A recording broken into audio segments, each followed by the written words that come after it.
오늘의 10분 말씀. 사무엘하 6장에서는 하나님의 언약궤가 예루살렘 다윗의 성에 들어오게 됩니다.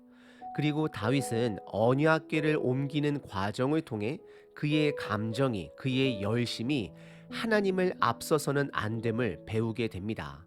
그리고 오늘 본문 7장에서는 다윗은 또다시 하나님을 위해 집을 짓겠다 결단을 합니다.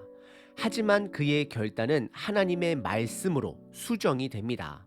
저와 여러분들도 내가 믿는 하나님의 뜻을 고집하며 살아가는 자가 아닌 하나님의 뜻을 분별하는 자가 되어야 합니다.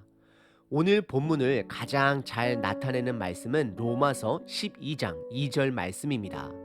너희는 이 시대를 본받지 말고 오직 마음을 새롭게 함으로 변화를 받아 하나님의 선하시고 기뻐하시고 온전하신 뜻이 무엇인지 분별하도록 하라. 아멘. 그렇습니다. 저와 여러분들은 나의 믿음의 고집이 아닌 지혜를 주시는 하나님을 의지하며 하나님의 뜻을 분별하는 자가 되어야 합니다. 오늘 본문을 통해 저와 여러분들의 믿음의 고집을 발견하시고 그 고집이 하나님의 말씀으로 수정되는 하루 되시길 바랍니다. 오늘 본문은 크게 두 부분으로 나눌 수 있습니다. 첫 번째, 다윗이 하나님을 위해 성전을 짓기로 결정을 합니다. 두 번째, 하나님이 다윗의 고집을 수정하시며 다윗과 언약을 맺으십니다. 첫 번째 부분은 1절서부터 3절까지 다윗은 하나님을 위해 집을, 성전을 짓기로 마음을 먹습니다. 이런 다윗의 마음은 인간적인 견해로는 올바른 것처럼 보일 수 있습니다. 하지만 성경이 저와 여러분들에게 가르치는 것은 저와 여러분들의 고집보다 하나님의 뜻을 알아가야 할 수 있음을 강조합니다. 즉, 인간의 일보다 하나님의 일에 더 집중해야 함을 가르치십니다. 우선 그 당시 나라 상황은 평안합니다. 1절에 여호와 하나님께서 모든 원수들을 무찌르사 이스라엘에 평화가 있음을 말씀하십니다. 그리고 2절은 다윗이 품은 마음을 나단 선지자와 나누게 됩니다.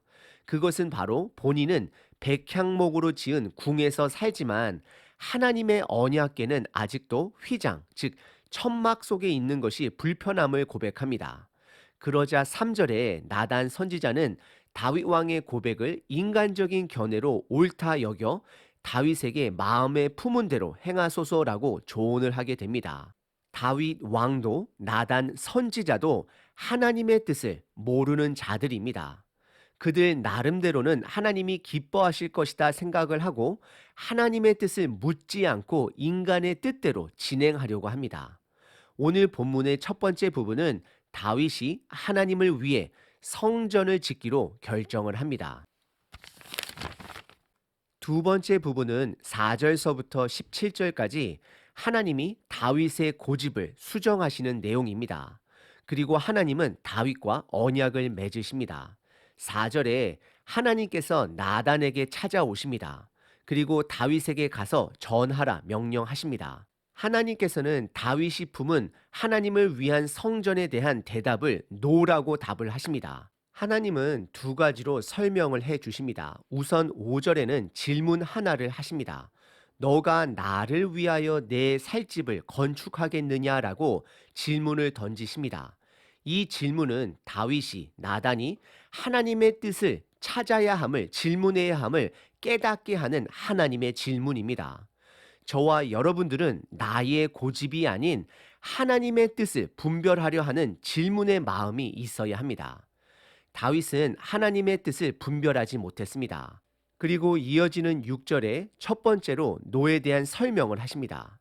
그것은 하나님을 그들이 가둘 수 있는 것이 아니라 하나님은 자유로운 자 되심을 선포하십니다. 6절입니다. 내가 이스라엘 자손을 애굽에서 인도하여 내던 날부터 오늘까지 집에 살지 아니하고 장막과 성막 안에서 다녔나니 하나님은 인간에 의해 그분의 공간을 제한받으실 수 없음을 드러내십니다. 하나님은 자유로운 하나님 되심을 드러내십니다. 그리고 두 번째 노에 대한 설명은 7절에 하나님께서 한 번도 집을 요구하신 적이 없으시다라고 말씀을 하십니다. 7절입니다.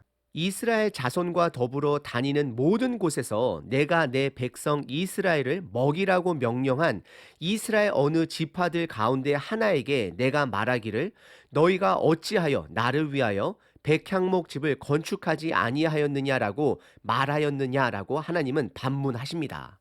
하나님은 분명하게 다윗의 고집 앞에 노라 2번을 말씀하시며 하나님의 뜻을 드러내셨습니다. 우리는 여기서 다윗이 성전을 짓는 것은 하나님의 뜻이 아닌 그의 꿈인 것을 확인할 수 있습니다. 혹시 저와 여러분들은 하나님의 이름으로 나의 꿈을 이루려고 하는 부분은 없는지 돌아보셔야 합니다. 그리고 이어지는 8절에 그러므로라고 시작을 하며 다윗과의 언약을 말씀하십니다. 하나님의 언약은 아담 때부터 시작되었습니다. 그리고 그 언약은 노아에게, 아브라함에게, 모세에게, 그리고 오늘 본문 다윗에게 전달됩니다. 아담과의 언약은 매우 폭넓은 우주적인 언약이었습니다. 하지만 시대를 거듭하면 거듭할수록 구체적인 언약으로 하나님은 드러내십니다. 그것은 바로 예수님께 초점을 두고 있음을 말씀합니다. 하지만 반대로 예수님을 통한 새로운 언약은 다시 넓어져 갑니다. 그래서 구약의 언약은 예수님께 집중하고 있다 말할 수 있고 예수님으로 시작된 새 언약은 모든 사람들에게 열려있는 복음으로 다시 넓혀졌다라고 말할 수 있는 것입니다. 하나님은 다윗에게 구체적인 3가지 언약을 말씀하십니다. 우선 8절에 하나님이 다윗을 왕으로 세웠음을 말씀하십니다. 이것은 역사의 주관자 되심을 드러내십니다. 그리고 9절에 첫 번째 언약은 다윗과 함께 하실 것을 약속하십니다. 그리고 2번째 언약은 아브라함과의 언약을 반복하시며 그의 이름을 위대하게 하신다 약속하십니다.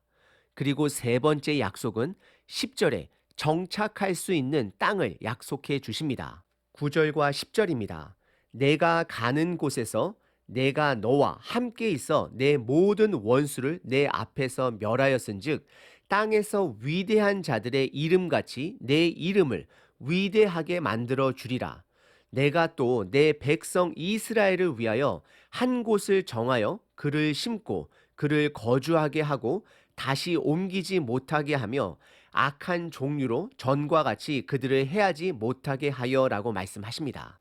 그리고 이어지는 11절은 창조 때 아담과 하와에게 주셨던 안식의 은혜를 다시 한번 말씀하십니다. 하나님은 세상 창조를 완성하시고 아담과 하와와 안식을 누리셨습니다. 하지만 인간들을 통해 들어온 죄로 인해 다시 일하기 시작하셨습니다. 그분의 일하심은 우리들에게 또 다른 안식을 주시고자 하는 일이 되는 것입니다. 그래서 예수님을 통해 2번째 창조의 일을 시작하신 것입니다. 이것이 하나님의 은혜가 되는 것입니다. 11절 전반부입니다. 전에 내가 사사에게 명령하여 내 백성 이스라엘을 다스리던 때와 같지 아니하게 하고 너를 모든 원수에게서 벗어나 편히 쉬게 하리라. 즉 하나님의 은혜, 안식을 말씀하고 있습니다. 그리고 이어지는 11절 후반부에서는 하나님이 다윗과 한 이 3가지 약속을 다른 표현으로 다윗을 위해 집을 지어주시겠다 말씀을 하십니다. 우리는 여기서 기억해야 하는 것은 하나님은 지금 다윗 개인의 집을 말씀하는 것이 아니라 이스라엘 백성들의 집을 말씀하는 것입니다. 9절에 보시면 다윗의 이름을 위대하게 하시는 목적은 10절에 이스라엘을 위한 것임을 분명하게 드러내십니다. 예수님의 이름을 높이시는 것은 저와 여러분들을 위함인 것입니다. 그래서 예수님께서 십자가 위에 달리신 것입니다. 지금까지 하나님이 다윗과 한 언약 3가지를 정리해 보면 첫 번째, 함께 하실 것입니다. 2번째, 이스라엘을 위해 그의 이름을 위대하게 할 것입니다. 마지막 3번째, 정착할 수 있는 땅을 약속해 주십니다. 그리고 나서 그들을 편하게 쉬게 해주는 것, 안식이 목적이 됨을 말씀하시며 반대로 다윗을 위해 집을 지어주시겠다라고 말씀을 하셨습니다. 그리고 이어지는 12절서부터 16절까지는 이 언약은 영원할 것으로 3가지를 표현해 주십니다. 첫 번째는 죽음이 그 언약을 무효화하지 못함을 드러내십니다. 12절과 13절에 다윗이 늙어 그들의 조상처럼 죽더라도 다윗의 후손들을 통해 그의 나라를 견고하게 하실 것을 선포하십니다. 다윗의 죽음이 하나님의 언약을 무효화하지 못할 것입니다. 두 번째는 14절과 15절에 인간의 죄가 하나님의 언약을 파괴하지 못함을 선언하십니다. 14절에 하나님은 아버지가 되므로 하나님의 자녀들이 죄를 범하게 되면 매와 인생의 채찍으로 징계를 하시겠다 말씀하십니다. 즉 죄를 지을지라도 저와 여러분들을 훈육하심으로 그 언약을 계속해서 유지하시겠다 말씀하십니다. 그리고 세 번째는 16절에 하나님의 언약은 시간이 소멸하지 못함을 드러내십니다. 16절입니다. 내 집과 내 나라가 내 앞에서 영원히 보존되고 내 왕위가 영원히 견고하리라 하셨다 하라 라고 말씀하십니다. 하나님은 영원이라는 단어를 2번 사용하시며 하나님의 언약은 시간에 의해 소멸되지 않음을 드러내십니다. 그리고 17절은 나단 선지자는 그가 들은 이 모든 언약을 다윗에게 전달했음을 드러냅니다. 오늘 본문의 두 번째 부분은 하나님이 다윗의 고집을 수정하시고 그와 언약을 맺으십니다. 오늘 본문 다윗의 고집은 하나님의 언약으로 수정되었습니다. 그리고 왜 하나님께서는 언약을 선포하실 때에 다윗에게 직접 말씀하지 아니하시고 나단 선지자를 통해 말씀을 하셨을까요? 그것은 다윗에게 그가 주인공이 아님을 가르치기 위함입니다. 하나님만이 역사의 주인 되십니다. 저와 여러분들은 주인공이 아닙니다. 그렇습니다. 저와 여러분들의 삶은 우리들의 고집이 아닌 하나님의 뜻으로 계속해서 수정되어 가야 합니다. 다윗은 하나님을 위해 집을 짓길 원했지만 하나님은 반대로 다윗을 위해 집을 지어주시겠다 약속하십니다. 그리고 그 약속은 3가지로 표현되었습니다. 첫 번째, 함께 하실 것입니다. 예수님은 성령님을 통해 지금도 우리들과 함께 하십니다. 두 번째, 그의 이름을 위대하게 하실 것입니다. 구원자 예수님의 이름을 지금도 드러내고 계십니다. 마지막 3번째, 정착할 수 있는 땅을 약속해 주십니다. 예수님을 통해 하나님의 나라는 이미 시작되었습니다. 그리고 그분의 2번째 오심을 통해 그 하나님의 나라는 완성될 것입니다.